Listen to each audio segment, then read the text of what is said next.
Gəncənin mərkəzində yerləşən çayçılar yığışdırılır. Şəhər İcra Hakimiyyəti hesab edir ki, bu obyektlərin tikiliş üslubunun şəhərimizin memarlığına uyğun olmaması onun estetik görünüşünü pozur. Çayçı sahibləri isə bildirirlər ki, belə obyektlərin ləğv edilməsi kiçik sahibkarlığın inkişafına əngəl törədir.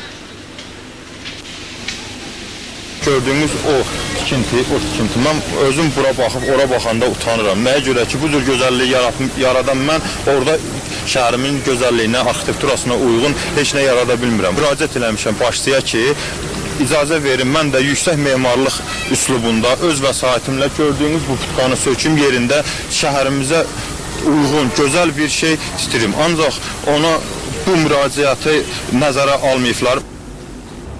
Mehman Cəfərov onu da bildirdi ki, bu haqda hətta şəhərimizin ağsaqqal və ziyalıları da şəhər icra hakimiyyətinə dəfələrlə müraciət ediblər və şəhərimizin sakinləri bu haqda nə fikirləşirlər? Mərkəzdə çayçıların olmasına necə münasibət?